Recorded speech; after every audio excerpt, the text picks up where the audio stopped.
The last time I checked my reflection in the polished steel of the walk-in cooler door, mascara smudged beneath my eyes and my ponytail askew, I looked exactly like someone who'd been on her feet for 10 straight hours.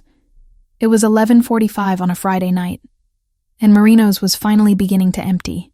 The clatter of dishes being scraped and stacked in the kitchen provided a familiar rhythm, one I'd grown used to over the past 18 months working here.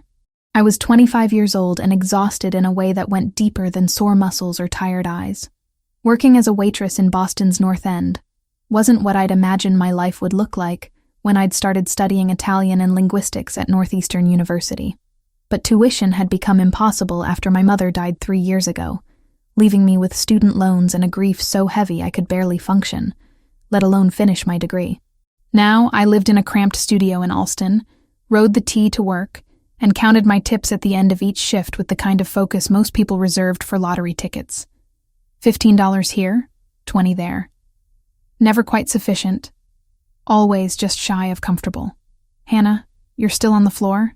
Marco, the floor manager, emerged from the kitchen with his usual harried expression. He was in his early 40s, balding, with the perpetual look of someone managing barely controlled chaos. Table 7 needs fresh linens before you go. I glanced at the clock mounted above the bar. We're closed, Marco. Can it wait until tomorrow? Just do it, please.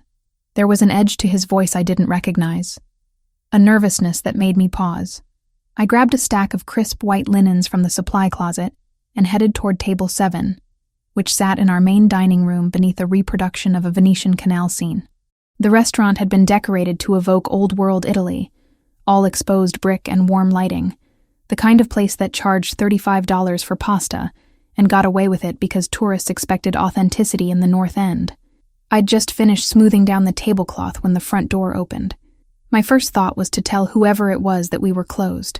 The words were forming on my lips when Marco appeared beside me, moving faster than I'd ever seen him move, his hand gripping my elbow. "Mr. Caruso," Marco said, his voice climbing an octave. "We weren't expecting you tonight. But of course. Your usual table?" I turned to look at the men who'd entered. There were 5 of them, all dressed in dark suits that fit with the kind of precision that suggested tailoring, not department stores. But it was the man in the center who drew my attention like a magnet.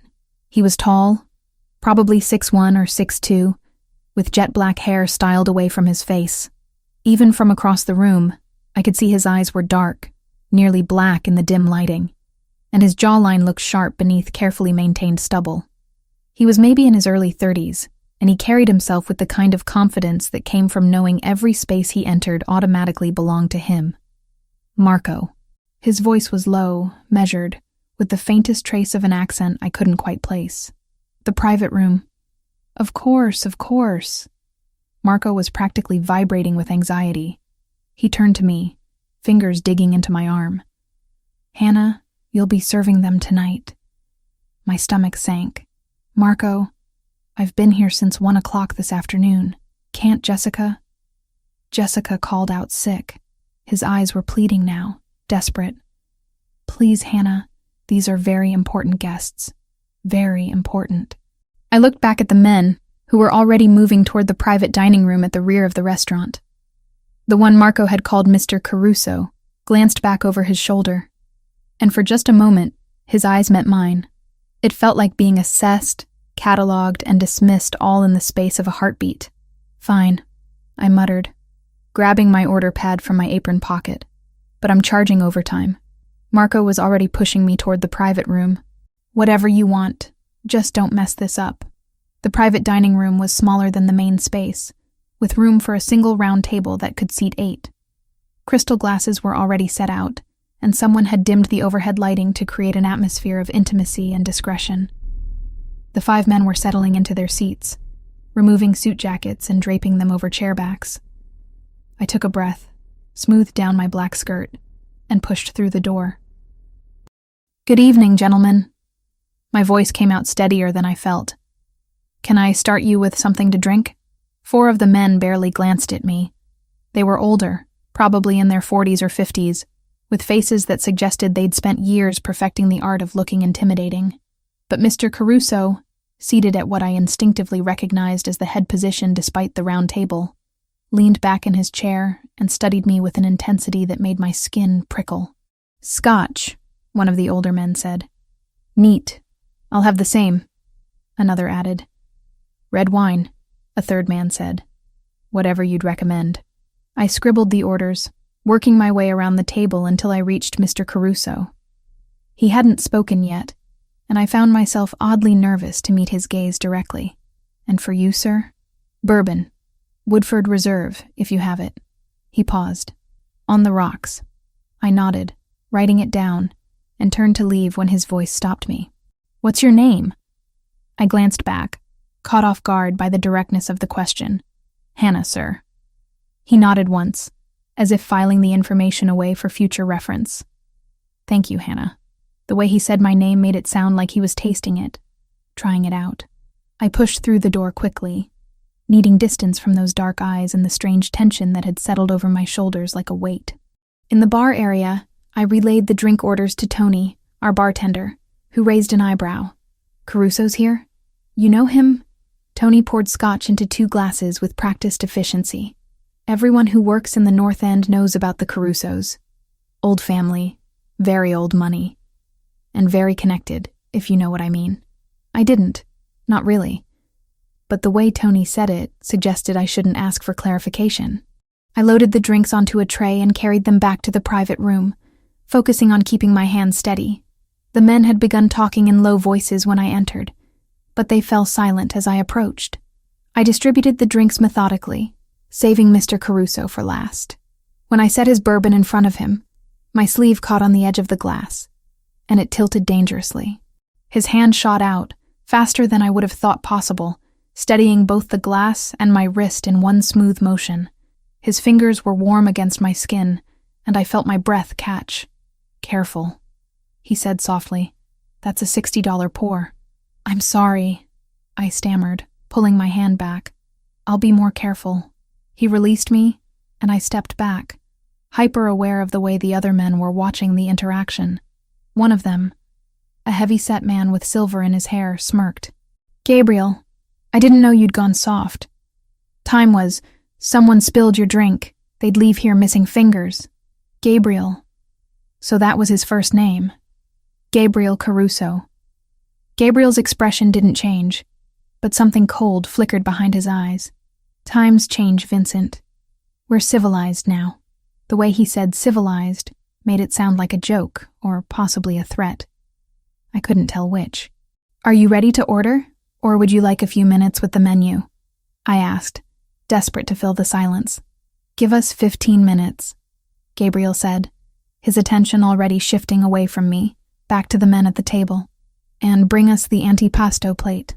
I nodded and escaped gratefully, my heart pounding in a way that had nothing to do with physical exertion. In the kitchen, I leaned against the cool steel of the prep counter and tried to steady myself. "You okay?" Sal, one of our line cooks, glanced over from where he was cleaning down his station. "You look pale." "I'm fine, just tired." I pushed off the counter and went to grab plates for the antipasto. Long day, but that wasn't entirely true. I wasn't just tired. There was something about Gabriel Caruso that had unsettled me in a way I couldn't quite name. The way he'd looked at me, as if he could see straight through the professional mask I wore to the exhaustion and loneliness beneath. The casual way he'd mentioned missing fingers, as if it were the most natural thing in the world. I delivered the antipasto plate 20 minutes later, took their dinner orders, and spent the next hour moving between the kitchen and the private dining room in a carefully controlled dance. The men ate slowly, lingering over their food and wine, their conversation dropping to whispers whenever I entered the room. By the time they finished dessert, it was nearly 1:30 in the morning. My lower back ached, and I could feel a headache building behind my eyes. I cleared the last of the plates and returned with a check in a leather folder, setting it beside Gabriel's elbow. "Thank you for dining with us this evening," I said, the words automatic after months of repetition. "I hope everything was to your satisfaction." Gabriel opened the folder, glanced at the total, and withdrew a black credit card without looking at the amount. He handed it to me, his fingers brushing mine in the exchange, and for the second time that night, I felt a jolt of something I couldn't identify. "Everything was excellent," he said, His dark eyes held mine for a long moment. You work hard. It wasn't a question, just an observation. I didn't know how to respond, so I simply took the card and retreated to run it through the system. When I returned with the receipt, Gabriel signed it with a flourish I couldn't read. Then he stood, and the other men followed suit, gathering their jackets. As they filed out of the private dining room, Gabriel paused in the doorway.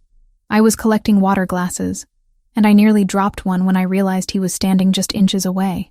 Do you always work this late? He asked. Only on Fridays and Saturdays, I said, setting down the glasses carefully. We're usually busy. He nodded slowly, as if considering this information. Then, to my surprise, he reached into his jacket pocket and withdrew a business card, setting it on the table beside me. If you ever need anything, he said quietly, call that number. I stared at the card.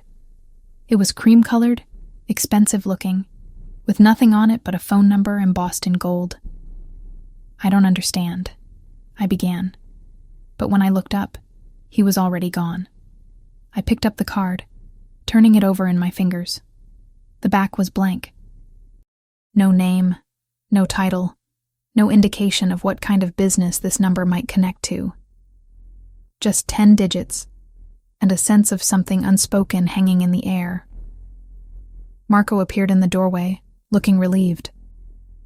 They're gone. Yes. I tucked the card into my apron pocket, not sure why I didn't want Marco to see it. They just left. Thank God. He ran a hand over his face. You did well, Hannah. Really well. Marco, who are they? He shook his head. Nobody you need to worry about, just... If they come back, you serve them, understand? Always you. I wanted to press for more information, but the exhaustion was winning. I finished cleaning the private dining room, collected my tips from the check folder. Gabriel had left $200 on a $300 bill, and changed out of my work shoes in the break room. Outside, a light drizzle had started, typical for Boston in November.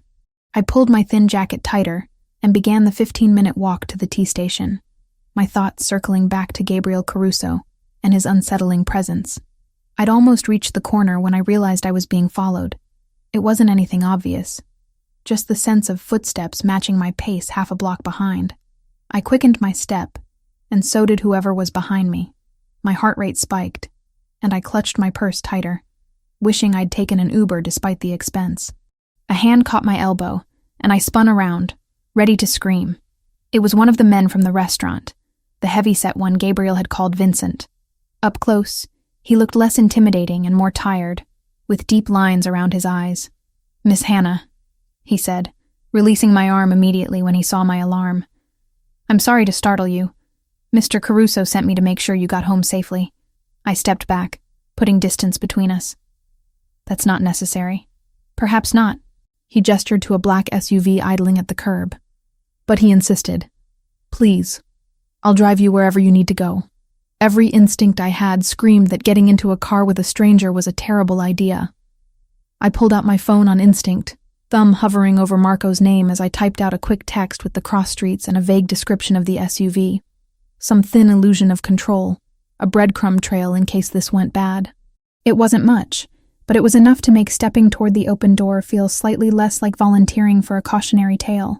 But the alternative was walking alone through Boston at nearly 2 a.m, and suddenly Gabriel Caruso's card felt heavy in my pocket, like a promise or possibly a warning.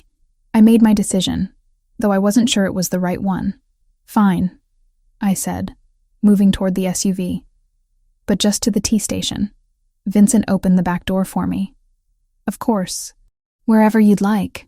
I climbed in, and the door closed behind me with an expensive, solid sound. The interior smelled like leather and something else. Something masculine and faintly spiced. And there, in the corner of the back seat, partially hidden in shadow, sat Gabriel Caruso himself. I thought you might prefer a ride, he said calmly, as if it were perfectly normal to be waiting in a car outside a restaurant at 2 a.m. It's late, and Boston isn't always safe for a woman alone. My mouth went dry. You were waiting for me? I was ensuring you got home safely. He gestured to the empty space beside him. Where do you live, Hannah? I should have gotten out of the car. I should have told him I didn't need his protection or his interference, but I was tired and cold, and something about the way he looked at me made me feel seen in a way I hadn't felt in years. Alston, I heard myself say. Near the Brighton border. Gabriel leaned forward and gave Vincent an address that was, impossibly, my exact address. I stared at him, alarm bells finally ringing loud and clear in my head. How do you know where I live? Employee records, he said simply. Marco was kind sufficient to share them. That's a violation of privacy. Perhaps. He settled back in his seat as the SUV pulled away from the curb. But you're safe now. That's what matters. I pressed myself against the opposite side of the car, trying to maintain as much distance as possible in the confined space. I don't know what you think this is, but I'm not interested in whatever you're offering. Something that might have been amusement flickered across his face. I'm not offering anything, Hannah. Just a ride home on a rainy night. We rode in silence through the empty streets, past closed storefronts and the occasional pedestrian hurrying home. I kept my hand on the door handle, ready to bolt if necessary. But Gabriel made no move toward me. He simply sat, watching the city pass by the tinted windows, his expression unreadable. When we reached my building, a run-down brownstone that had been converted into apartments sometime in the 70s, Vincent opened my door. I climbed out quickly, relief flooding through me at being back on familiar ground. Thank you for the ride, I said stiffly, but please don't do this again. Gabriel had lowered his window. Lock your door tonight, Hannah, and don't walk home alone anymore. It sounded like advice, but it felt like something else. A command, maybe, or a promise. I backed away from the SUV, and it pulled away from the curb smoothly, disappearing into the night. In my apartment, I triple-checked the locks and sat on my second-hand couch, my hands trembling slightly as I pulled out Gabriel Caruso's business card. I should have thrown it away.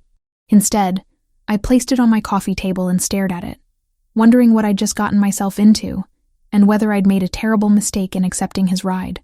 Sleep came eventually, but it was restless, filled with dark eyes and the sensation of fingers warm against my wrist, steadying me before I fell. I woke Saturday morning to 17 text messages from Marco asking if I was okay and reminding me that I had a shift starting at noon. My alarm hadn't gone off, or more likely, I'd slept through it after finally falling into an uneasy sleep, sometime around 4 a.m. Every time I'd closed my eyes, I'd seen Gabriel Caruso's face. Those dark eyes watching me with an intensity that felt like being cataloged. The business card was still sitting on my coffee table where I'd left it, cream-colored and expensive-looking against the water-stained wood. I picked it up, running my thumb over the embossed numbers, then tucked it into my wallet. I told myself I was keeping it for practical reasons. Not because some part of me wanted to remember the way his fingers had felt against my wrist when he'd steadied my hand. Work passed in a blur of lunch orders and tourists asking for recommendations on cannoli. Marco kept shooting me worried glances, probably afraid I'd quit after being volunteered to serve Gabriel's table. But I needed this job too badly to walk away over one uncomfortable evening. By the time my shift ended at 5, I'd almost convinced myself that the whole thing had been nothing more than a strange encounter I could file away and forget. Then I saw the black SUV parked across the street from Marino's. It was the same vehicle from last night. I was certain of it. Tinted windows, gleaming even in the fading November light. Idling at the curb like a patient predator, I stood in the restaurant's doorway, my jacket half on, debating whether I was being paranoid or reasonably cautious. The decision was made for me when the rear door opened and Gabriel Caruso stepped out. He was dressed more casually today, if you could call tailored black pants and a charcoal sweater casual. The sweater fit him perfectly, emphasizing broad shoulders and a lean frame that suggested regular physical activity. He walked toward me with that same unhurried confidence, and I found myself frozen in place, watching him approach. Hannah. He said my name like a greeting and a question simultaneously. Do you have plans this evening? My brain struggled to catch up with the situation. I'm going home, like a normal person does after work. I'd like to talk to you, he said, stopping a few feet away, close sufficient to speak privately, but not so close that it felt threatening. If you're willing. About what? The necklace you're wearing. His eyes dropped to my collarbone, and I instinctively reached for the delicate silver chain that had slipped free from my shirt collar. "Where did you get it?"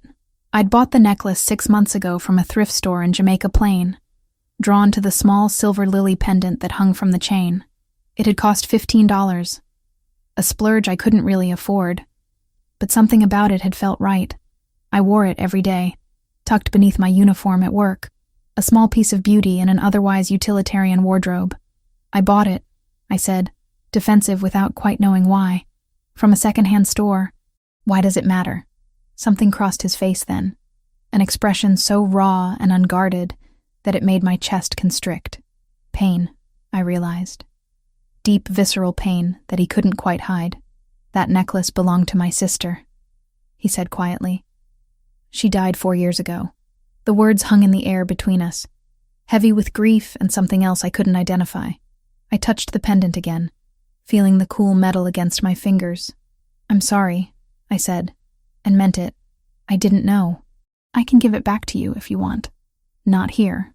He glanced around at the busy street, pedestrians hurrying past in the early evening darkness. "Please, come with me and we can discuss this properly." Every self-preservation instinct I had told me to refuse. I didn't know this man. Yes, he'd given me a ride home last night, but that didn't make him trustworthy. He could be anyone, could want anything from me. But the pain in his eyes was real, and the necklace suddenly felt like it weighed 1,000 pounds against my skin. "Where?" I asked. "My apartment. It's not far from here." I should have said no. Instead, I heard myself say, "Fine, but I'm taking my own car. I'll have Vincent drive you." He gestured to the SUV. "I don't feel comfortable with you driving alone right now." "Why not?"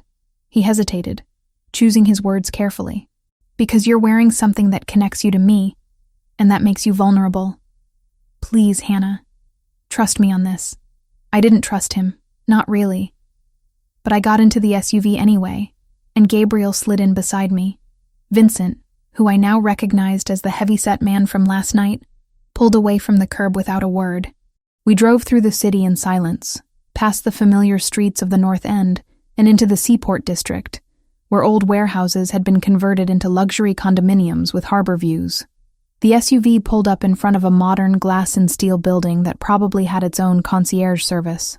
"This way," Gabriel said, leading me through a lobby with minimalist furniture and contemporary art on the walls. A security guard nodded at Gabriel with the kind of deferential respect that suggested he was well known here. The elevator rose smoothly to the 22nd floor, and Gabriel's apartment took up the entire level. I stepped inside and tried not to gape at the floor-to-ceiling windows that offered a panoramic view of Boston Harbor, lights beginning to twinkle across the water as darkness fell. The apartment itself was beautiful in an understated way. Dark hardwood floors, modern furniture in shades of gray and black, art that looked expensive without being ostentatious. Everything was immaculately clean and perfectly arranged, the home of someone who valued control and order. "Would you like something to drink?" Gabriel asked, moving to a bar area tucked into one corner. "Water, wine, coffee?" "Water is fine." I stayed near the windows, maintaining distance, still not entirely sure why I'd agreed to come here. He returned with 2 glasses of water, handing one to me before gesturing to a leather sofa that faced the windows. "Please sit." I perched on the edge of the sofa, hyper-aware of the space between us when he sat at the opposite end. He took a long drink of water, then set the glass down on a side table with deliberate care. "The necklace," he said finally. "Tell me exactly where you bought it." "St. Catherine's thrift shop in Jamaica Plain, 6 months ago." I touched the pendant again, a nervous habit. There was a box of jewelry, mostly costume stuff. This was mixed in with everything else. He pulled out his phone and made a call, speaking in rapid Italian that I couldn't follow. My Italian was decent, good better for reading than conversation, but he spoke too quickly for me to catch more than a few words. When he ended the call, he looked at me. "I'm having someone verify that," he said. "The shop, the timeline, all of it. You don't believe me? I need to be certain." He leaned forward slightly, his expression intense. "That necklace disappeared when my sister died. I spent months looking for it, hired investigators, questioned everyone who'd been near her in the days before her death. And now you're wearing it, 6 months after buying it from a thrift store. I'm not lying to you. I know. His phone buzzed, and he glanced at the screen, reading whatever message had come through. My associate just confirmed it. St. Catherine's received a large anonymous donation approximately 7 months ago. Boxes of clothing, jewelry, household items, all high quality, some of it expensive. I frowned. So someone donated your sister's necklace? So it would appear. He stood abruptly, walking to the windows and staring out at the harbor. Which means someone who had access to Arya's belongings gave them away to charity. Maybe she gave them away herself, I suggested. Before she died, he turned back to me, and the pain in his eyes was sharper now, closer to the surface. Arya died in a car accident. Single vehicle collision on a rainy night. She was alone, and by the time anyone found her, she was already gone. I'm so sorry. The words felt inadequate, but I didn't know what else to say. She was 24 years old. His voice had gone quiet, almost distant. Bright, creative, talented. She wanted to be an artist. Did you know that? I shook my head. He moved to a bookshelf and withdrew a small leather-bound journal, handling it with a reverence that spoke of how precious it was. I found this in her apartment after she died. Her diary. It's written in Italian, an old dialect that my grandmother used to speak. I could never read it properly. I studied Italian in college, I offered. I'm not fluent, but I can read it fairly well. He looked at me then. Really looked at me, as if seeing me for the first time. Would you? Would you be willing to translate it for me? The request caught me off guard. I don't understand. Why would you trust me with something so personal? Because you didn't have to tell me about the necklace, he said simply. You could have hidden it, pretended you'd never seen it before. But you were honest with me. That matters. I thought about the student loans sitting in my bank account, the overdue rent notice I'd received last week, the constant calculation of whether I could afford groceries this week or next. And here was Gabriel Caruso, offering me access to his sister's most private thoughts. I'd need to be paid, I said, hating the mercenary sound of it but unable to pretend otherwise. I have bills. $3,000, he said immediately. For a week of work. You'll come here each day, translate what you can, and help me understand what Arya was thinking in the months before she died. $3,000 was more than I made in a month at Marino's. It was the difference between drowning and treading water, between falling behind on rent and maybe, just maybe, getting ahead for once. Yes, I said before I could overthink it. I'll do it. He extended his hand, and after a moment's hesitation I shook it. His grip was firm, warm, and when he released my hand, I could still feel the imprint of his fingers against my palm. You can start tomorrow, he said. Come at 10 in the morning. I'll have coffee and breakfast ready. I work at Marino's tomorrow. I'll speak to Marco. He'll give you the time off. There was no question in his voice, no suggestion that Marco might refuse. Just certainty that what Gabriel Caruso wanted, Gabriel Caruso would get. I should have been bothered by that kind of arrogance. Instead, I found myself thinking about $3,000 and the way grief had carved lines around his eyes when he'd talked about his sister. Fine, I said, standing. 10 o'clock. But I'm not coming here every day, that's too much. We can work at a coffee shop or somewhere public. This is safer. Safer from what? He didn't answer immediately, and when he did, his voice had taken on a harder edge. From people who might be interested in why someone like you is spending time with someone like me. Before I could ask what that meant, he was already heading for the door. Vincent will drive you home. Lock your doors tonight, Hannah. And tomorrow bring questions. I want to know everything you learn from Arya's journal. The ride back to Alston was quiet. Vincent didn't try to make conversation, and I was grateful for the silence. My head was spinning with the strangeness of the evening. The casual way Gabriel had offered me more money than I'd seen in months. The vulnerability in his eyes when he'd talked about his sister. In my apartment, I made instant ramen and sat on my couch, the necklace heavy against my collarbone. I took it off carefully, holding the lily pendant up to the light. It was beautiful work, delicate and precisely crafted. The kind of thing someone would have made specifically for a particular person. I thought about Arya Caruso, dead at 24, her possessions scattered to charity shops across the city. I thought about Gabriel, grief-stricken and desperate for answers 4 years after losing her, and I thought about myself, agreeing to insert myself into a situation I didn't fully understand, because I needed money badly sufficient to overlook every warning sign. When I finally went to bed, I placed the necklace on my nightstand and stared at it until sleep claimed me. Tomorrow, I would begin reading a dead woman's diary and trying to understand what had driven her to give away something so beautiful, so personal. In the days or weeks before her death, tomorrow, I would step further into Gabriel Caruso's world. And I had a feeling that once I crossed that threshold, there would be no easy way back. 3 days passed before I fully grasped what agreeing to translate Aria's diary would mean.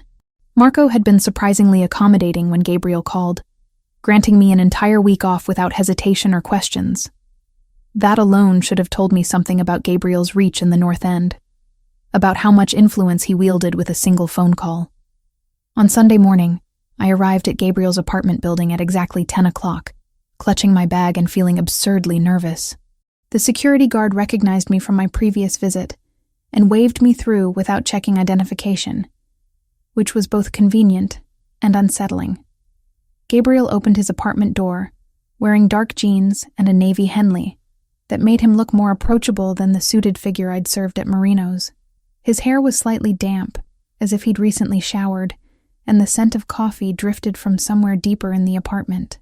"Hannah." He stepped aside to let me in. "Thank you for coming." The apartment looked different in daylight, sunlight streaming through those massive windows and turning the harbor waters beyond into a sheet of sparkling glass.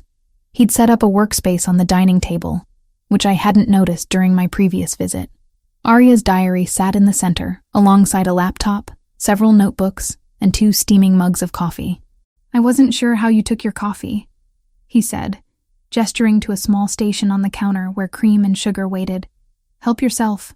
I fixed my coffee while he settled into a chair at the table, his movements controlled and deliberate. Everything about Gabriel suggested careful restraint, as if he was constantly monitoring himself, maintaining rigid control over his emotions and actions. "Before we start," he said as I sat across from him, "I need you to understand something. What you read in that diary stays between us. No exceptions. I already agreed to translate it," I reminded him. "I'm not going to gossip about your sister's private thoughts." "I appreciate that." He pushed the diary toward me. "But I mean it, Hannah. Some of what's written here may be difficult, painful, things she never told anyone while she was alive."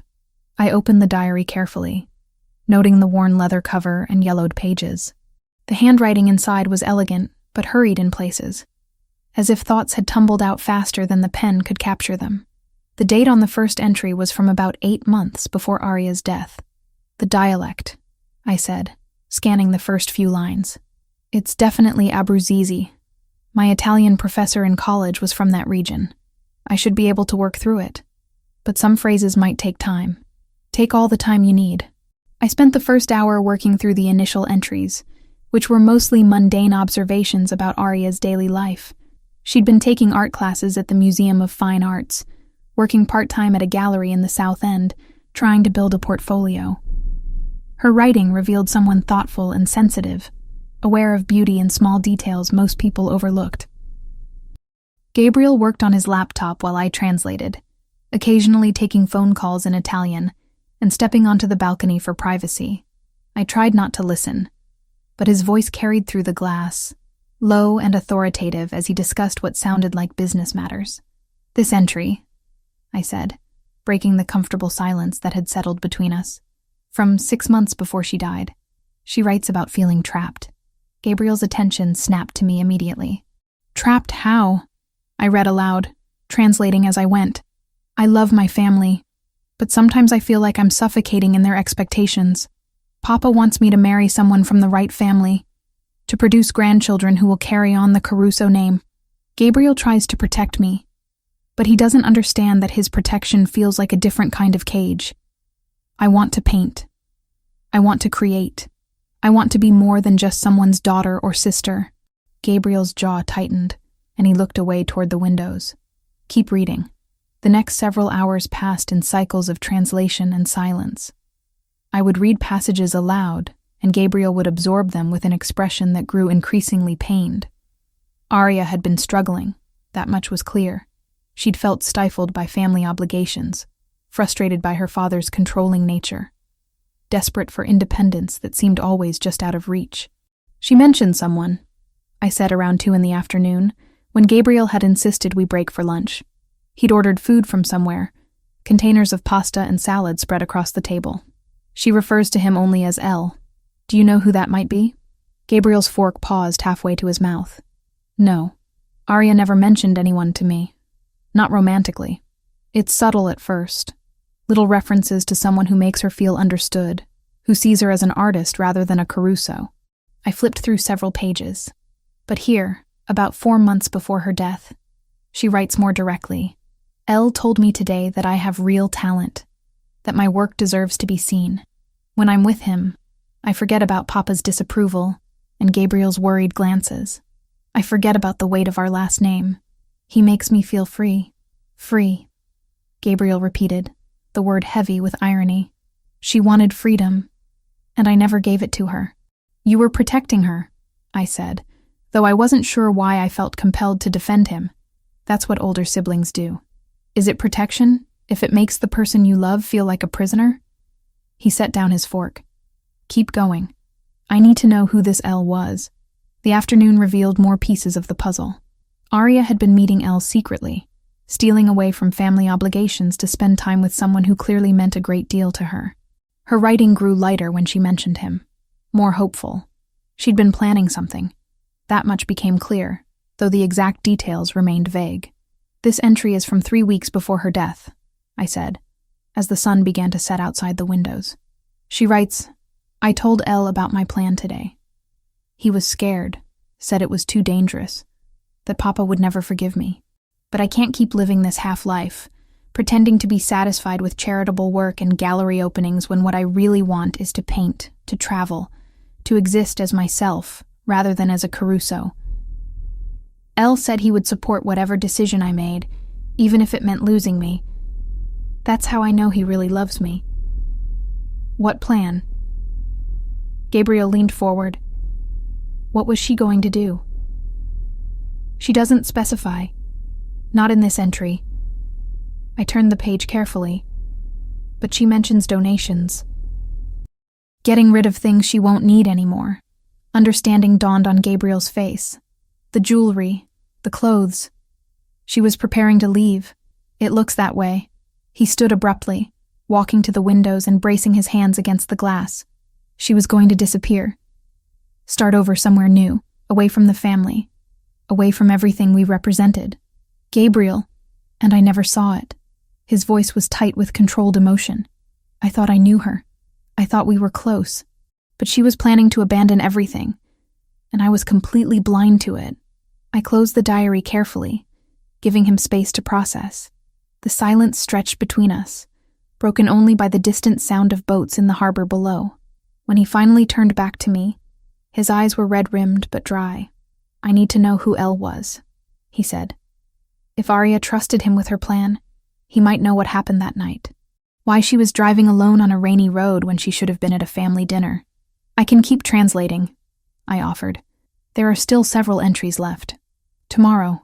He ran a hand through his hair, disheveling the careful styling. I think we both need a break. He was right. My eyes ached from hours of deciphering the old dialect, and emotional exhaustion had settled over me like a weight.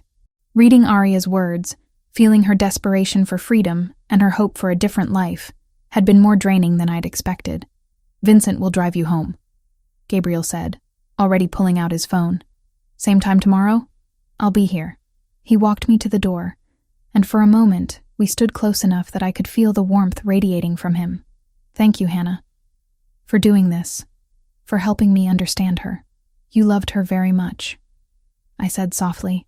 That comes through in how much this matters to you. I loved her, he agreed. But I didn't set her free. And now I'll never get the chance to make that right. The ride back to Alston was quiet, giving me time to think about everything I'd translated. Arya Caruso had been 24 years old, talented and desperate, planning to escape a life that felt like a cage. And then she died, alone on a rainy road, 3 weeks after writing about her plans for freedom. The timing felt wrong, too coincidental. But I kept that thought to myself, tucked away alongside the growing unease I felt about Gabriel's world and my place in it. In my apartment, I made tea and thought about my own mother, who'd died 3 years ago and left me adrift in a city that suddenly felt too big and too lonely. I thought about the choices we make when we feel trapped, about the risks we take for the chance at something better. And I thought about Gabriel Caruso, standing at those massive windows, with his shoulders rigid and his heart breaking over a sister he'd lost, and apparently never truly understood. Tomorrow, I would return to his apartment and continue translating Arya's final thoughts, and help him piece together the mystery of why she'd donated away her possessions and what had driven her onto that fatal road. By Friday, we'd fallen into a rhythm. I would arrive at 10, Gabriel would have coffee waiting, and we'd spend hours working through Arya's diary together. The translations were getting easier as I became more familiar with her handwriting and the particular quirks of the Abruzzese dialect she'd used. On Saturday morning, Gabriel met me at the door with an unusual request. "I'd like to take you somewhere today," he said. "If you're willing." I set down my bag, wary. "Where?" "Mount Auburn Cemetery, in Cambridge." He paused, choosing his words carefully. "Arya is buried there. I haven't visited since the funeral. I thought it might help to see her grave while working through her diary." The vulnerability in his voice made refusal impossible. "Okay. Let me just get my jacket." The drive to Cambridge took nearly 40 minutes in Saturday traffic. Gabriel sat beside me in the back of the SUV, quieter than usual, his jaw tight with tension. Vincent drove with his usual silent efficiency, navigating through streets lined with autumn foliage turning gold and crimson.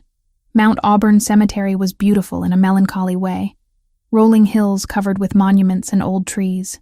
Gabriel led me along winding paths until we reached a simple granite headstone that read, "Arya Maria Caruso, 1997-2021, beloved daughter and sister."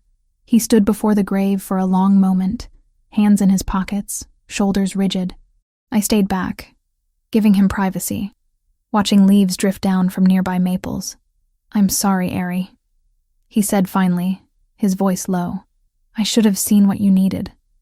Should have given you space to breathe instead of trying to keep you safe in a cage."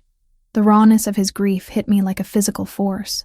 I found myself moving closer, not touching him, but close sufficient that he'd know he wasn't alone.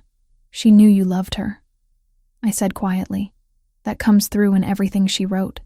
"Does it?" He looked at me, and his eyes were red-rimmed. Or did she just feel trapped by that love? Both can be true. I thought about my own mother, about the complicated mix of love and frustration that had defined our relationship in her final years. Love isn't simple. It doesn't erase the ways we hurt each other, even when we mean well. Gabriel nodded slowly, returning his attention to the headstone. "I found out who L is. Lorenzo Bianchi. He teaches art at the Museum of Fine Arts. I had someone look into him." "What are you going to do?" "Talk to him. Find out what Arya was planning, why she felt she couldn't tell me." He glanced at me. "Will you come with me? To meet him?" The request surprised me. "Why would you want me there?" "Because you understand her in a way I couldn't. You've read her words, felt what she was feeling. And because," he hesitated, "because you're helping me see things differently, more clearly." Against my better judgment, I agreed. We left the cemetery as early afternoon sun filtered through bare branches. Gabriel was quieter on the drive back, processing whatever emotions visiting his sister's grave had stirred up. I watched the city pass by the window and wondered what kind of man Lorenzo Bianchi was, what he'd meant to Arya during those final months. Back at the apartment, Gabriel made phone calls while I returned to translating. The later entries in Arya's diary were more fragmented, written in bursts of emotion rather than careful reflection. "This one," I said when Gabriel finished his calls, "from 2 weeks before she died. She's scared. Read it." I translated carefully, trying to capture the urgency in her writing. "L wants me to be careful. Says the family is watching me more closely. Papa asks questions about where I've been spending my time. Gabriel has been different lately, more protective, more worried. I think they suspect something, but I can't turn back now. I've made arrangements. The donations are complete. 2 more weeks and I'll be free. 2 more weeks and I can start being who I really am. Gabriel's expression had gone cold, dangerous. She was planning to disappear. In 2 weeks. Instead, she died. I closed the diary. Gabriel, what if it wasn't an accident? He was silent for a long moment. I've wondered that for 4 years. The police said there was no evidence of foul play. Single vehicle collision, rainy road, she lost control. But Aria was a careful driver. She wouldn't have been speeding on a night like that, unless she was running from something. Or someone. He stood, pacing to the windows. I need to know what happened that night. I need to understand why she was alone when she should have been at dinner with the family. I wanted to ask more. To push for details about what kind of family business would make a young woman desperate for freedom. But the set of Gabriel's shoulders warned me against it. Tomorrow, he said, turning back to me. I'll arrange a meeting with Lorenzo. I want answers, and he's the only one left who might have them. The sun was setting, painting the harbor in shades of orange and gold. Gabriel moved to the bar and poured 2 glasses of wine without asking if I wanted one. He handed me a glass and gestured toward the balcony. Join me. Outside, the November air was crisp, carrying the salt scent of the harbor. We stood at the railing, watching boats move across the water, neither of us speaking for several minutes. Thank you, Gabriel said finally, for coming to the cemetery, for doing all of this. You're paying me well. The words came out more defensive than I'd intended. It's more than that. He looked at me, and something in his gaze made my breath catch. You could have taken the money and done the minimum. But you're not. You're helping me understand her. Helping me see where I failed. You didn't fail her. I loved her wrong. He took a drink of wine. I protected her so hard that I suffocated her. I was so focused on keeping her safe from external threats that I became the threat she needed to escape from. I didn't know what to say to that, so I stayed quiet, letting him work through the realization. I won't make that mistake again, he said, more to himself than to me. We finished our wine as darkness fell completely, city lights beginning to sparkle below us. When Gabriel finally suggested Vincent drive me home, I felt oddly reluctant to leave. The apartment had started to feel familiar, safe in a way my own cramped studio never had. Tomorrow, Gabriel said as we rode the elevator down. 10 o'clock. We'll go see Lorenzo together. Okay. In the lobby, just before I headed to where Vincent waited with the SUV, Gabriel caught my wrist. His fingers were warm, his grip gentle but firm. Hannah, whatever you learn about my family through this process, whatever you figure out about who we are and what we do, I need you to know that Arya wanted out for good reasons. She saw things clearly. More clearly than I did. It was the closest he'd come to acknowledging what I'd already begun to suspect. What Marco's nervousness and the deference of restaurant staff had hinted at. The Caruso family wasn't just wealthy. They were something else. Something darker. I understand, I said, though I wasn't sure I did. He released my wrist, and I felt the ghost of his touch all the way home. In my apartment, I lay awake thinking about Arya and her desperate bid for freedom. About Gabriel, and the grief that drove him to interrogate every moment of his sister's final weeks. And I thought about myself. About how easily I'd been drawn into their story. How the promise of money had opened a door I might not be able to close. Tomorrow, we would meet Lorenzo Bianchi, and I would learn more about the woman whose necklace I'd bought for $15 in a thrift shop. The 3rd night after we visited Arya's grave, I worked a double shift at Marino's to make up for lost hours. My phone buzzed around 9 with a text from an unknown number. It took me a moment to realize it was Gabriel, though I'd never given him my cell. There's someone outside your building. Russian accent. Don't leave Marino's until I send Vincent. My hands went cold. I looked out the restaurant's front window at the darkened street, searching for any sign of the man Gabriel described. Nothing obvious caught my eye, but that didn't mean he wasn't there. 20 minutes later, Vincent appeared at Marino's entrance. Marco waved me off without question, which only reinforced my growing suspicion that Gabriel's influence ran deeper than I'd understood. The ride was tense. Vincent took a circuitous route through Boston, doubling back twice before we finally headed toward the seaport. Not my apartment in Alston. Gabriel was waiting when we arrived at his building, tension radiating from every line of his body. He ushered me inside without a word, and we rode the elevator in charged silence. Who was he? I asked once we were in his apartment. Volkov family.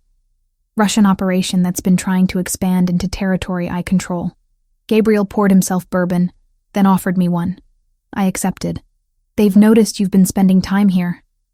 That makes you a potential vulnerability. A vulnerability. The word tasted bitter. You mean a target? Yes. He didn't try to soften it. Hannah, I need you to stay here tonight. It's not safe for you to go home right now. You can't just decide that for me. I'm not deciding. I'm informing you of the reality. His voice was hard, leaving no room for argument. These men don't play by rules, you understand. They saw you leave my building multiple times this week. They know you're connected to me. That's all the justification they need. Fear crawled up my spine, but anger came with it.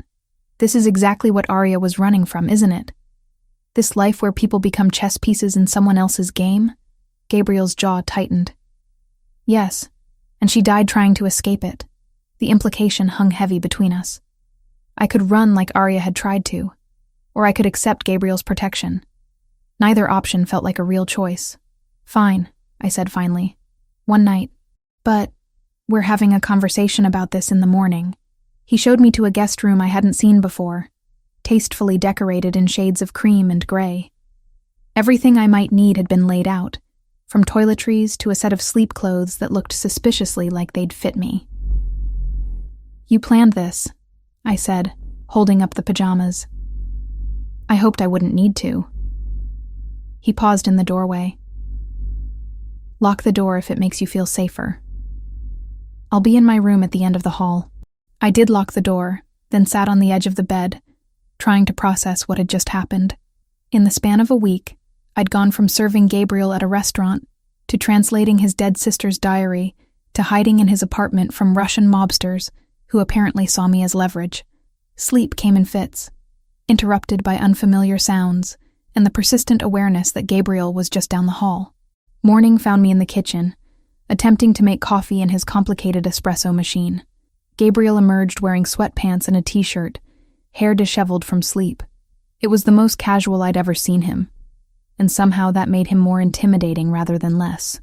Let me, he said, gently moving me aside to work the machine. It takes practice. We sat at the dining table with our coffee, the same table where we'd spent hours working through Arya's diary. Now it felt different, weighted with everything unspoken between us. I made calls last night, Gabriel said. The Volkov situation is being handled through intermediaries. Neutral families are mediating. It should be resolved within a week. Should be. Will be. The certainty in his voice suggested he'd made concessions to ensure it. You'll be able to return to your normal life. Will I? I met his gaze directly.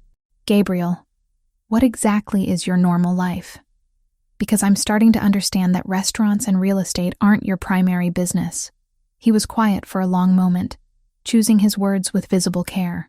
My family has been in Boston for 4 generations. We have interests in various enterprises, some more legitimate than others. I inherited control when my father stepped down 6 months ago. Stepped down or was removed? Does it matter? It does if I'm going to understand what Arya was running from.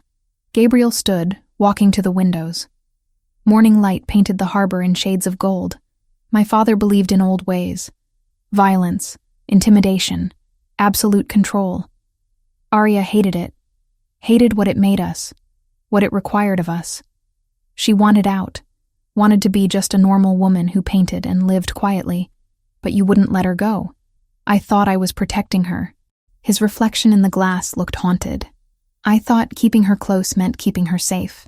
Instead, it drove her to plan an escape so desperate she was willing to walk away from everything, including me. What happened the night she died? She was supposed to be at a family dinner. She called me an hour beforehand, said she was sick, staying home. I believed her. His hands flexed against the glass. The police found her car wrapped around a tree on a back road 2 hours outside the city. She'd been driving fast, they said. Too fast for the conditions. But you don't think it was an accident? I know it wasn't. He turned to face me. I've spent the last 6 months investigating. The brake lines on her car had been tampered with. Professionally. Someone knew she was running, and they made sure she wouldn't make it. My coffee had gone cold in my hands. Your father? I confronted him 3 months ago with the evidence. He didn't deny it. Gabriel's expression had gone flat, emotionless in a way that suggested volcanic rage beneath. He said Arya was planning to testify against family operations to the FBI, that she'd made a deal for witness protection in exchange for information that would have destroyed everything he'd built. He ordered her death to prevent that testimony. The casual brutality of it stole my breath. What did you do? I took control of the organization, exiled him to a property in Sicily. He's alive, but he'll never set foot in America again. Gabriel moved back to the table, sitting across from me, and I've been trying to dismantle the parts of the business Arya found most reprehensible. It's slow work. You can't just walk away from this life, Hannah, but you can try to change it from within. I thought about Arya's diary, her desperate plans for freedom, the donation she'd made in preparation for a new life she'd never live. She would have gotten out if your father hadn't stopped her. Yes, and I carry that knowledge every day. He reached across the table, his hand hovering near mine but not quite touching. Which is why I won't make her mistake with you. What mistake? Letting protection become a cage. His dark eyes held mine. You can leave whenever you want, Hannah. Go back to your life. Forget about all of this.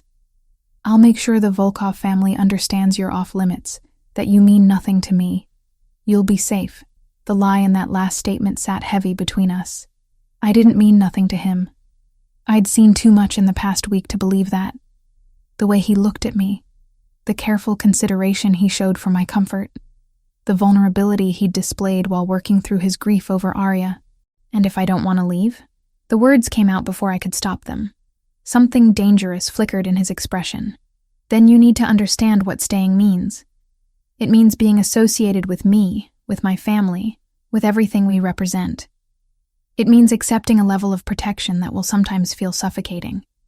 It means living with the knowledge that people like the Volkovs will always see you as potential leverage. It also means finishing Arya's diary, I said. Finding Lorenzo. Getting answers. Yes. I thought about my life before Gabriel. The endless cycle of working and worrying about money. The crushing loneliness of having no one who really saw me. Then I thought about the past week. The purpose I'd felt helping him understand his sister. The strange intimacy of shared grief. I'll stay, I said. At least until we finish what we started. But I have conditions. Name them. I go back to my apartment tonight. With security if necessary. But I need my own space. I held up a hand when he started to protest. I'm not Arya, Gabriel. I won't live in a gilded cage, even a temporary one. If I'm going to do this, I do it on my terms.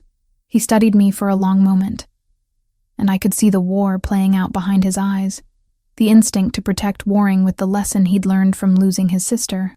Agreed, he said finally, but you keep your phone on you at all times, and you check in twice a day. If I call, you answer immediately. Deal. We shook on it, his hand warm and slightly rough against mine. When he didn't immediately release my grip, I looked up to find him watching me with an intensity that made my pulse quicken. You're not what I expected, he said quietly. What did you expect? Someone more frightened, more willing to simply do as she was told. His thumb traced a small circle against my palm. Instead, you challenge me. Push back. Remind me that control isn't the same as care. Is that a problem? No. He released my hand slowly. It's actually exactly what I need. We spent the rest of the day working through the final entries in Arya's diary. Her last words, written 2 days before her death, were simple and heartbreaking. Elle asked me again if I was certain. If I truly wanted to leave everything behind, including Gabriel. I told him yes. I told him I loved my brother, but I loved my freedom more. He understood. He always understands. 3 more days, and I'll be free. 3 more days, and I can finally breathe. She'd never gotten those 3 days. By evening, Gabriel had arranged for me to meet Lorenzo Bianchi the following day. The art professor had been reluctant at first, apparently traumatized by Aria's death and his own guilt over not preventing it. But Gabriel could be very persuasive when he wanted information. Vincent drove me back to Alston as darkness fell. Gabriel had assigned a second security detail, a younger man named Marco, who would maintain watch on my building. I tried not to think about how quickly I'd adapted to having armed guards monitoring my movements. In my apartment, I stood at the window and looked down at the street. Sure sufficient, I could see Marco's car parked across the road, a subtle but constant reminder that my life had fundamentally changed. My phone buzzed with a text from Gabriel. "Sleep well. Tomorrow we get answers." I replied with a simple, "Okay," and climbed into bed. Aria's necklace on my nightstand catching the streetlight. The woman who'd worn it had died trying to escape the very world I'd just agreed to enter more deeply. I should have been terrified. Instead, I found myself thinking about Gabriel's hand on mine, about the way he'd looked at me when he said I challenged him, about how grief and attraction had somehow tangled themselves together into something I couldn't quite name. Sleep came eventually, and with it, dreams of dead women and dangerous men and choices that couldn't be unmade. 3 weeks passed like I was living someone else's life. I returned to work at Marino's, where Marco treated me with a deference that bordered on unsettling. Gabriel had me over for dinner twice a week, always with business kept carefully separate from our time together. We talked about books, about the city, about mundane things that felt precious because they were normal. But normal was becoming harder to maintain. On a Wednesday evening, I'd just finished translating the last pages of Aria's diary when Gabriel announced he'd finally gotten Lorenzo to agree to meet us. The funeral director had been reluctant, carrying his own guilt about Aria's death, but Gabriel could be persuasive when he needed information. We met Lorenzo at a small Portuguese cafe in Cambridge on a gray Saturday afternoon. He was younger than I'd expected, probably early 30s, with kind eyes and paint permanently embedded beneath his fingernails. When he saw us approach his corner table, recognition and pain crossed his face simultaneously. "Mr. Caruso," he said, standing. His handshake with Gabriel was brief, tense. "This is Hannah Foster," Gabriel said. "She's been helping me understand Aria's final months." Lorenzo's gaze shifted to me, and I saw the weight of grief in his expression. "You read her diary." "I translated it," I said softly. "Your name was in almost every entry toward the end." We sat, ordered coffee none of us would drink, and fell into uncomfortable silence. Gabriel broke it first. "I need to know what happened," he said, voice steady but strained. "The night she died. Why she was on that road when she should have been at family dinner." Lorenzo's hands shook slightly as he reached for his cup. "She called me around 6. Said your father had found out about us, about her plans to leave. She was terrified, Gabriel. She said she had to run immediately. Couldn't wait for the timeline we'd discussed." Gabriel's jaw tightened. "What timeline?" "We'd planned for her to disappear in 2 weeks. I had connections to an artist colony in Vermont, off-grid, safe. She was going to fake a trip to visit a friend in New York, then just not come back." Lorenzo's voice cracked. "But that night, she said there wasn't time. She said she had to leave right then. And you let her go alone?" The accusation in Gabriel's tone was sharp. "I begged her to wait for me. I was in the middle of teaching an evening class at the MFA. I said, give me 2 hours and I'd come get her. We'd leave together." Tears tracked down Lorenzo's face now, unchecked. "But she was too scared. She said your father knew everything, that he'd sent people to watch her apartment. She had to move while she still could." I reached across the table instinctively, covering Lorenzo's hand with mine. He looked at me gratefully, then back at Gabriel. "The last thing she said to me was that she loved me. That if anything happened, I should tell you she was sorry for leaving without saying goodbye." His voice broke completely. "And then 3 hours later, the police called to say she'd crashed her car." Gabriel stood abruptly, walking to the window. His shoulders were rigid, hands clenched at his sides. I could see him struggling to maintain control, to not lash out at the man who'd been the last person to speak with Aria before she died. "Did she tell you where she was going?" Gabriel asked without turning around. "North. She mentioned a friend with a cabin in New Hampshire. Someone from art school. She said she'd lay low there for a few days, then make her way to Vermont once things cooled down. She never made it." "No." Lorenzo wiped his eyes. I've spent 4 years wondering if I'd just left my class immediately, if I'd insisted on going with her, whether she'd still be alive. Gabriel finally turned back to us. It wouldn't have mattered. My father had already made his decision. If you'd been with her, you'd both be dead. The brutal honesty of the statement hung in the air. Lorenzo looked like he might be sick. I confronted him, Gabriel continued, returning to the table.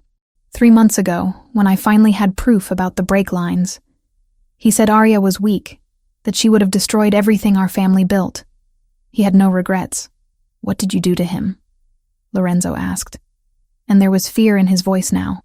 I removed him from power, sent him away where he can't hurt anyone else. Gabriel's eyes were cold, flat. It's not sufficient justice for what he took from both of us, but it's what I could do without becoming exactly like him. We sat in heavy silence for several minutes.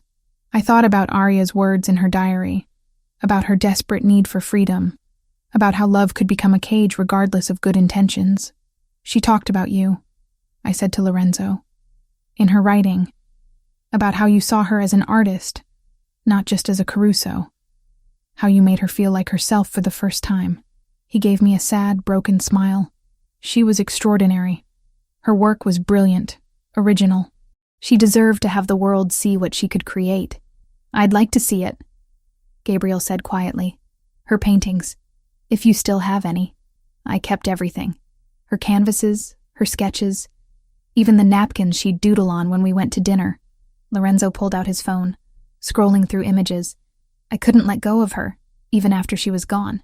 He showed us photo after photo of Arya's art, abstract pieces full of color and movement, portraits that captured raw emotion, landscapes that felt alive.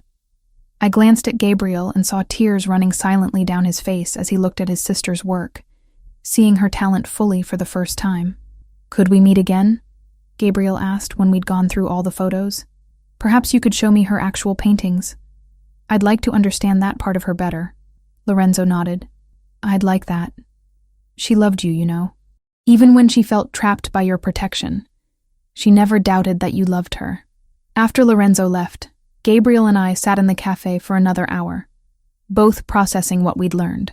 The waitress refilled our coffee 3 times, probably hoping we'd eventually leave, but Gabriel tipped her well sufficient that she stopped hovering. I killed her, he said finally. Your father killed her. I pushed her to the point where she felt running was her only option. If I'd been different, if I'd listened to what she needed instead of imposing what I thought was best, she wouldn't have been on that road. I chose my words carefully. You can't undo the past, Gabriel, but you can honor her memory by being different going forward, by not making the same mistakes with other people you care about. His eyes found mine, and something unspoken passed between us. We both knew he was trying to do exactly that with me, trying to protect without imprisoning, to care without controlling. Come on, he said, standing and offering his hand. Let's get out of here. We walked through Cambridge in the fading afternoon light, neither of us speaking, just existing in shared grief and understanding. Eventually, we ended up at the Charles River, watching rowers practice on the water. Thank you, Gabriel said, for everything, for translating her words, for coming with me today, for not judging what my family is. I'm not exactly in a position to judge anyone, I replied. I accepted $3,000 to involve myself in your world. That makes me complicit, or it makes you pragmatic. He turned to face me fully. Hannah, I need to ask you something, and I need you to be honest with me. Okay, are you afraid of me? Of what I am, what I'm capable of? I thought about it seriously, examining my feelings with as much objectivity as I could manage. Sometimes, I admitted, when I see the cold side of you, the part that could exile your own father without hesitation. But mostly no. I'm not afraid of you, Gabriel. I'm afraid of your world, of the people in it who see me as a weakness to exploit. But you yourself, you've never given me reason to fear you. I want to keep it that way. He stepped closer, and my breath caught at the intensity in his gaze. I'm falling for you, Hannah.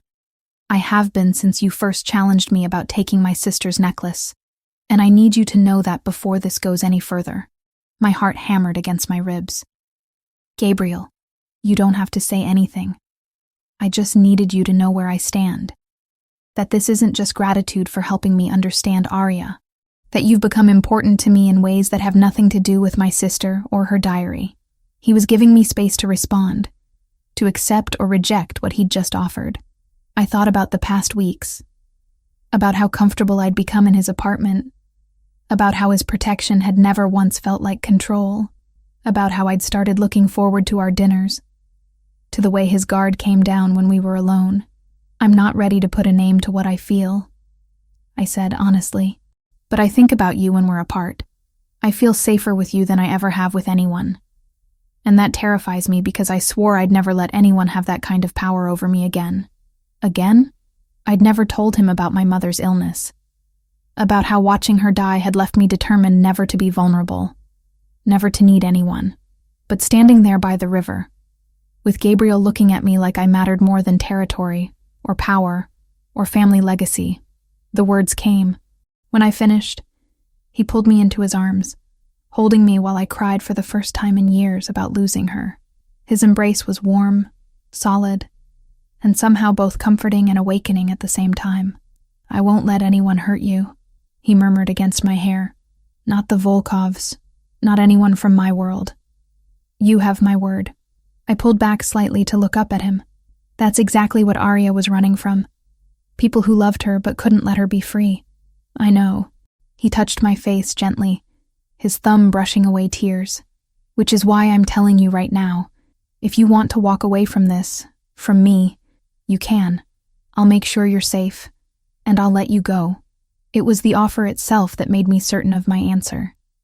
Because he meant it.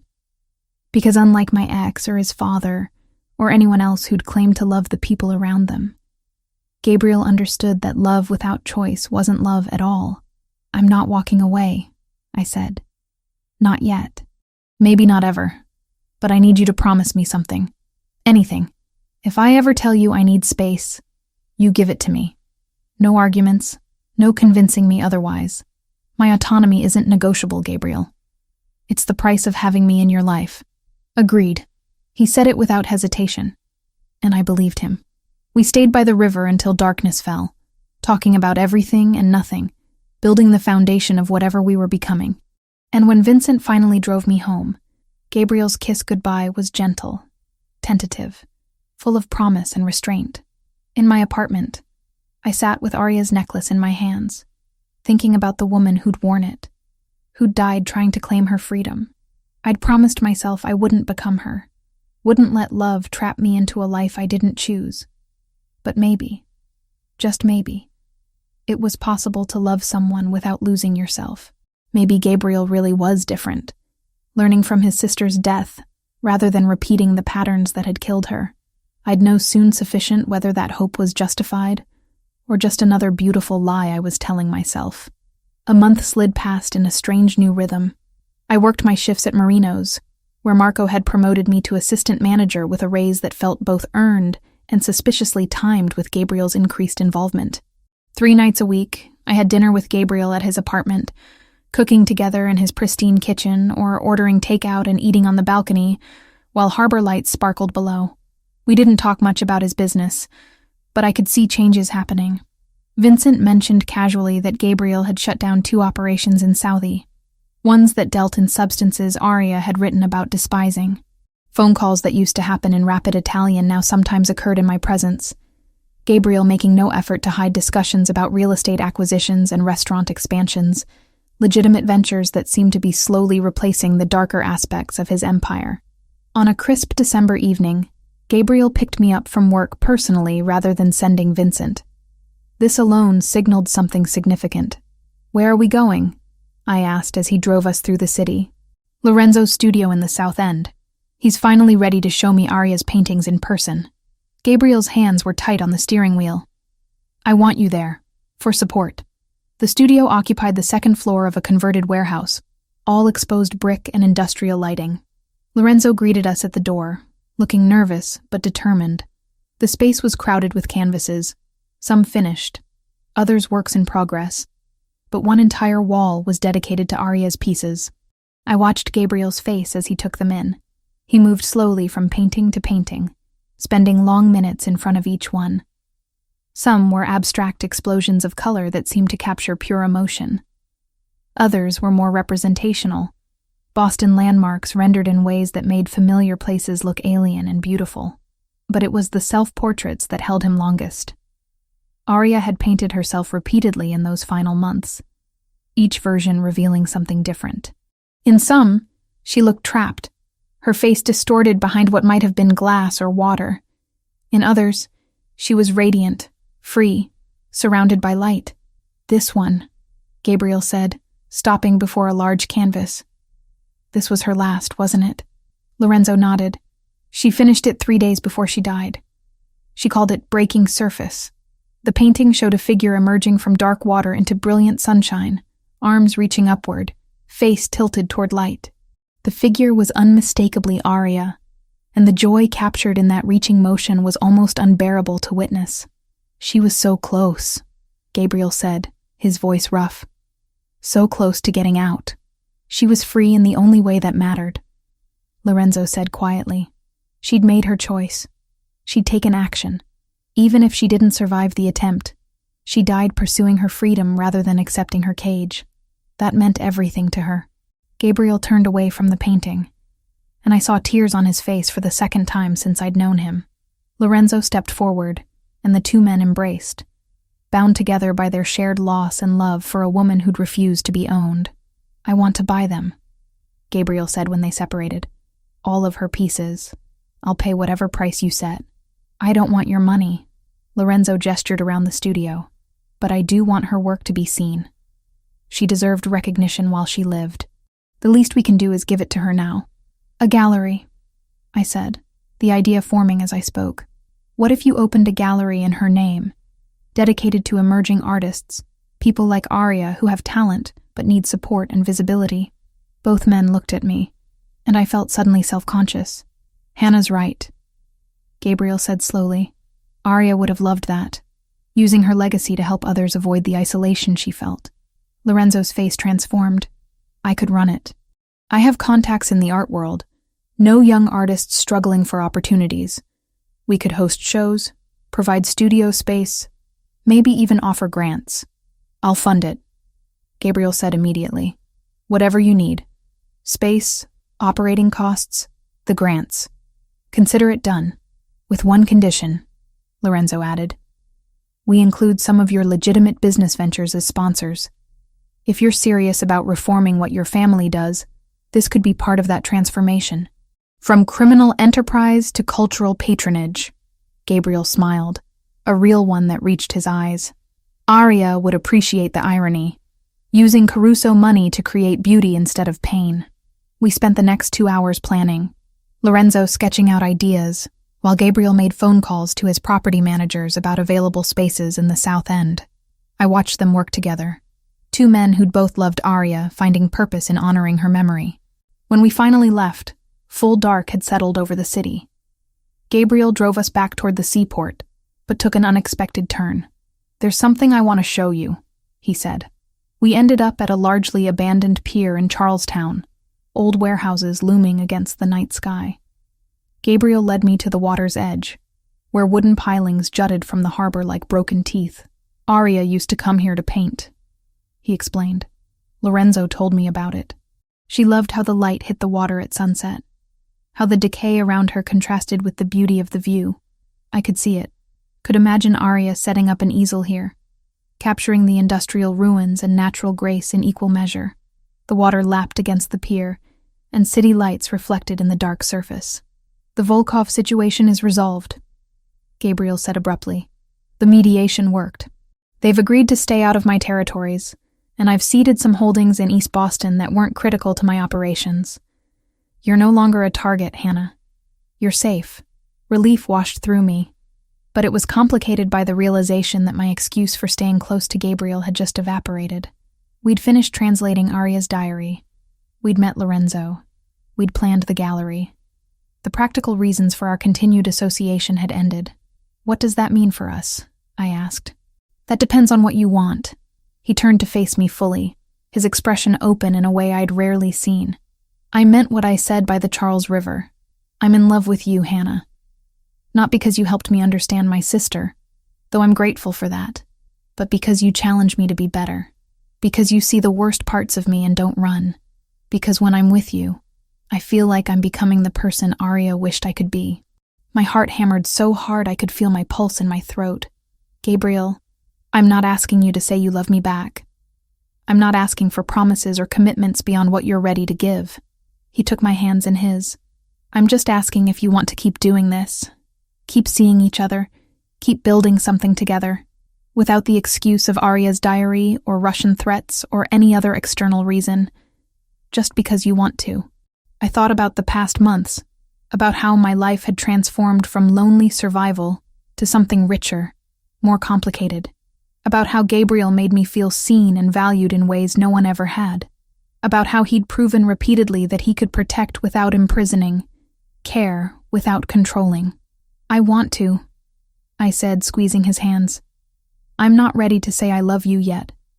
I need more time to know if what I feel is real, or just gratitude wrapped in attraction. But I want to find out. I want to keep seeing where this goes.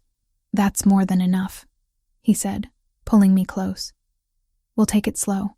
No pressure, no expectations beyond honesty. He kissed me then, gentle at first and then deeper.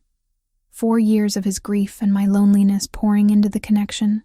When we finally pulled apart, both breathing hard, the city stretched around us, full of possibility. There's one more thing, Gabriel said, reaching into his jacket. He withdrew a small box, and my stomach flipped. Before you panic, it's not a ring. He opened the box to reveal a delicate gold chain with a lily pendant, similar to Arya's necklace, but clearly new. Clearly mine. I had it made, he explained, so you'd have something that's yours, not hers. But that still connects you to her memory, to what she represented. I let him fasten it around my neck, the weight settling against my collarbone. It's beautiful. Thank you. She would have liked you, Gabriel said, his voice thick with emotion. Arya would have appreciated how you refused to be intimidated by me, how you demanded autonomy as the price of relationship. She would have been glad I finally learned the lessons she tried to teach me. We stood at that broken pier for another hour, talking about the gallery, about our lives, about small mundane things that felt precious because they were ours. And when we finally returned to his car, I felt the shift between us, the transition from complicated grief and protection to something simpler and somehow more profound.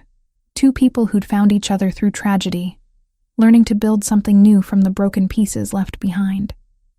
The drive back to my apartment took us through the city I'd called home for years, but was only now starting to really see. Gabriel's hand found mine across the center console, and I didn't pull away.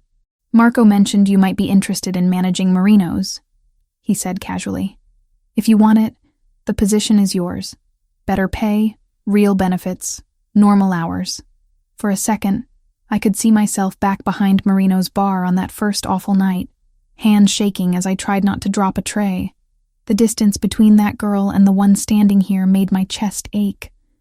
A quiet, stunned kind of gratitude threading through the fear that had once been my whole world. Did you buy the whole restaurant just to give me a promotion? I bought it because it's good business. The promotion is because you've earned it. He glanced at me. But if you'd rather do something else, we can explore that too. Lorenzo mentioned he could use help managing the gallery once it opens. I'll think about it, I said, touched by his efforts to create opportunities without making me feel obligated. Both options sound better than my current situation. Outside my building, Gabriel walked me to the door like we were teenagers on a first date, rather than two people who'd already spent countless hours together, navigating trauma and attraction in equal measure. Dinner Thursday? He asked.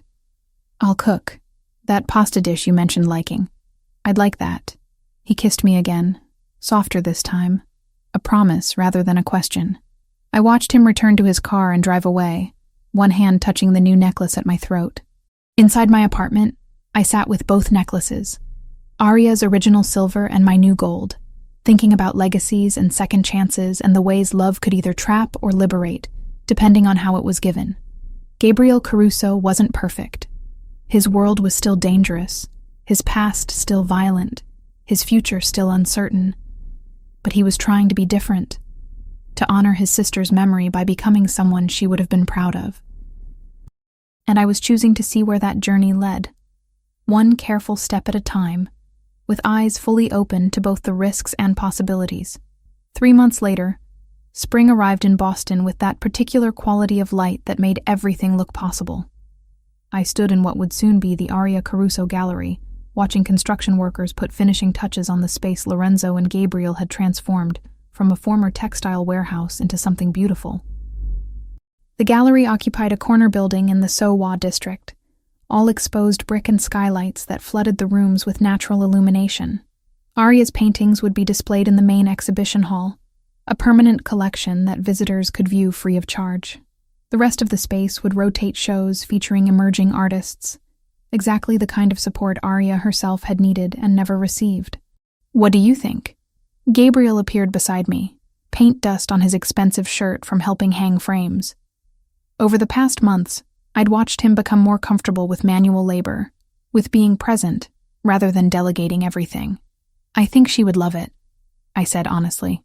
"Every part of it feels like her." Lorenzo emerged from the back office, carrying a clipboard and looking frazzled in the best way possible. He'd thrown himself into the gallery project with single-minded focus, channeling his grief into something productive. 3 weeks ago, Gabriel had officially made him director, with full creative control over exhibitions and programming. "We're still on schedule for the opening next weekend," Lorenzo announced. Invitations went out to every major art publication in New England, plus local news outlets. "We should have good attendance." "Better than good," Gabriel corrected. Vincent confirmed that the mayor will attend, along with several city councilors and prominent collectors. This is going to put Aria's work on the map. I watched the two of them discuss logistics, marveling at how far we'd all come from that rainy November night when Gabriel had first grabbed my necklace and demanded answers. Back then, I'd been terrified of him, desperate for the money he offered, unaware that accepting his proposal would completely reshape my life. Now I managed merinos as Gabriel had offered, a position that paid well and gave me stability I'd never had before. But more than that, I'd found purpose in helping establish the gallery, using my organizational skills and Italian language abilities to coordinate with international artists and handle communications. Gabriel and I had settled into a rhythm that worked for both of us. I kept my apartment in Alston, maintaining independence that mattered to me. He respected my boundaries without complaint, never pushing for more than I was ready to give. We had dinner together 4 or 5 nights a week, sometimes at his place, sometimes at restaurants, occasionally at mine when I wanted to cook. We'd become partners in the truest sense, building something together without the urgency and fear that had characterized our early interactions. "Hannah, can you look at this invitation list?" Lorenzo called, beckoning me over. "I want to make sure we didn't miss anyone important." I spent the next hour going through names, making suggestions, occasionally adding people Gabriel or Lorenzo had overlooked. It felt good to be useful, to be part of something meaningful rather than just surviving paycheck to paycheck. By late afternoon, the construction crew had finished for the day, leaving us alone in the nearly complete space. Gabriel ordered Thai food, and the 3 of us sat on the gallery floor, eating pad Thai straight from containers and talking about the opening. "I want to say something," Lorenzo said, setting down his food. "When Aria died, I thought I'd lost everything that mattered. The woman I loved, my future, my reason for creating art. I blamed myself for not being there when she needed me, for not saving her somehow." He looked at Gabriel, then at me. "But this project, this gallery, it's given me back purpose. Not to replace her, nothing could do that, but to honor her memory in a way that helps other artists avoid the isolation she felt. Thank you both for making this possible." Gabriel's expression was unreadable in the dimming light. Aria would be furious with me for waiting until she was dead to do this. She told me repeatedly that our family could use its resources for good instead of destruction. I didn't listen while she was alive. "The least I can do is listen now. She'd forgive you," I said softly. "She loved you too much not to." We sat in comfortable silence for a while. 3 people bound together by love for a woman who'd died trying to be free. But her death had sparked changes she could never have anticipated. Transformations in Gabriel that rippled outward into his business dealings, his relationships, his fundamental approach to power and control.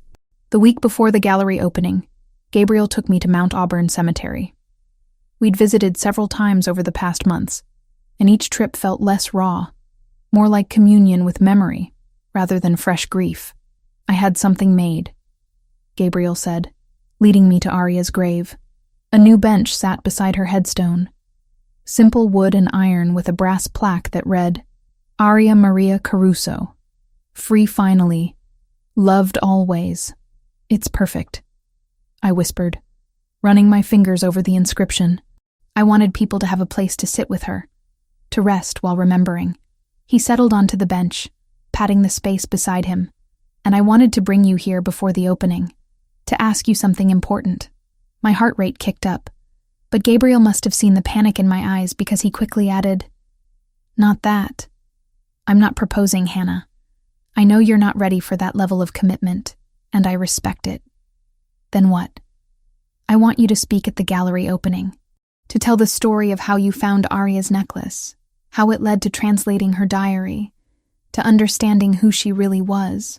You knew her through her words in a way I never could while she lived. I think people should hear that perspective. The request surprised me. Gabriel, I'm not a public speaker. I'll embarrass you. You could never embarrass me. He took my hand. But if you're not comfortable, I'll understand. I just thought Aria would appreciate having another woman's voice tell her story, someone who understood her desire for freedom and autonomy. I thought about it for a long moment, watching sunlight filter through the trees around us. Okay, I'll do it. But you have to help me write it. I want to get the words right. We'll write it together. That evening, sitting at his dining table with Aria's diary open between us, we crafted a speech that honored her memory, without sanitizing the truth of why she'd died. We talked about families that loved but couldn't let go, about the difference between protection and control, about the cost of freedom and the price of safety. When you speak, Gabriel said as we finished the final draft, I want you to wear Aria's necklace, the original silver one you bought at the thrift shop. Are you sure? What about the gold one you gave me? The gold one is yours, representing who you are to me. But the silver one was hers, and it brought us together. It should be at the opening, part of her story. I agreed, touched by the symbolism.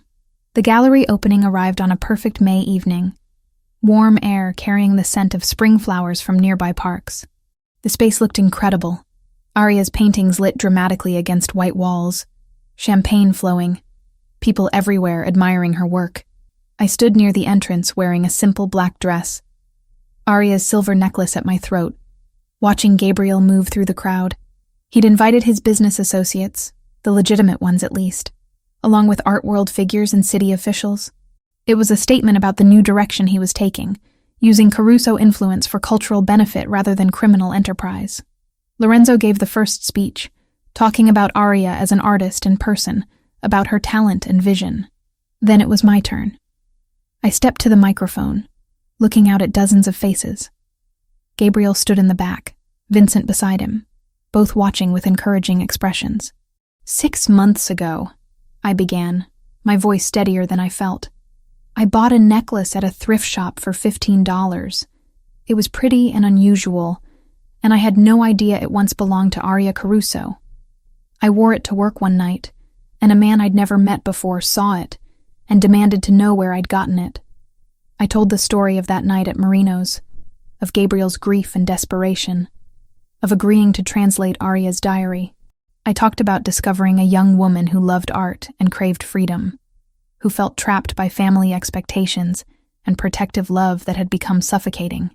Aria died trying to escape a cage built by people who loved her, I said, meeting Gabriel's eyes across the room. But her death became a catalyst for change. The man who grabbed my necklace that night learned from his sister's tragedy. He learned that loving someone means giving them space to be themselves, even when it scares you. He learned that protection without autonomy is just another form of control. I gestured to the paintings around us. This gallery exists because Gabriel Caruso chose to honor his sister by becoming the person she wished he could be, by using family resources to support artists rather than silence them, by making space for voices that need to be heard, just like Aria's voice needed to be heard. When I finished, There was a moment of silence before applause filled the space. I stepped away from the microphone, slightly dizzy with relief that it was over. Gabriel found me minutes later in a quiet corner, pulling me into an embrace. "That was perfect," he murmured against my hair. "Thank you for doing that." She deserved to have her story told properly. We stood together, watching people move through the gallery, admiring Aria's work, discussing the pieces in the way she'd always dreamed people would. Her art was finally being seen, finally receiving the recognition she'd deserved while alive. Lorenzo approached with a middle-aged woman who taught at the Museum of Fine Arts. "Hannah, Mr. Caruso, this is Professor Morales. She wants to discuss including Aria's work in an upcoming exhibition on overlooked Boston artists." The evening became a blur of conversations, introductions, champagne toasts. By the time the last guest departed near midnight, I was exhausted but happy in a way I couldn't remember being before. Gabriel, Lorenzo, and I stood in the empty gallery, surrounded by Aria's paintings. "We did it," Lorenzo said softly. "We gave her the recognition she deserved." "She did it," Gabriel corrected, gesturing to the canvases. "We just made sure people finally had the chance to see." Later, as Gabriel drove me home through quiet city streets, I thought about the strange journey that had brought us here, about how tragedy and loss could transform into something beautiful if we let it, about how the necklace I'd bought for $15 had changed everything. "I love you," Gabriel said suddenly, eyes on the road. "I know you're not ready to say it back, and that's okay. I just wanted you to know. Tonight, watching you speak about Aria, seeing everything we've built together, I've never been more certain of anything." My breath caught. He was right that I hadn't been ready to say those words before, but somewhere in the past months, while working on the gallery and navigating our carefully balanced relationship, my feelings had deepened into something I could finally name. "I love you too," I said, and watched shock register on his face. "I think I have for a while." I was just scared to admit it. He pulled the car over, ignoring the honking from behind us, and kissed me with an intensity that spoke of months of patient waiting finally rewarded. "Say it again," he whispered against my lips. "I love you, Gabriel Caruso. I love you for learning from your mistakes, for honoring your sister's memory, for giving me space to become who I needed to be." We sat in the parked car for a long time, kissing and murmuring promises, building a future on the foundation of all we'd survived together. When he finally drove me home, walking me to my door like always, I invited him up for the first time, not because I felt obligated or pressured, but because I wanted to, because autonomy meant choosing connection as much as choosing solitude. Inside my small apartment, surrounded by my own things in my own space, I finally felt ready to let him all the way in, not just physically, but emotionally, trusting that he would protect without imprisoning, love without controlling. "Are you sure?" he asked, even though we'd crossed this threshold before at his place. "I'm sure," I said, taking his hand. "I'm choosing this. I'm choosing you." And in that choice, made freely without coercion or fear, I found the same freedom Aria had died seeking. Not freedom from connection, but freedom within it. The liberty to love without losing myself, to be protected without being possessed. Gabriel Caruso wasn't perfect. His past was still violent, his world still dangerous in ways I was learning to navigate. But he was trying every day to be better, to honor his sister's legacy by becoming someone worthy of the second chance her death had given him. And I was building a life I'd chosen, with work that mattered, and love that liberated, rather than confined. Aria's necklace hung on my dresser beside the gold one Gabriel had given me. 2 pieces of jewelry representing past and future, loss and hope, endings and beginnings. Her gallery would open its doors every day, her art finally seen by the world she'd wanted so badly to be part of. And maybe, somehow, that was justice for a woman who died too young, seeking freedom she never lived to claim.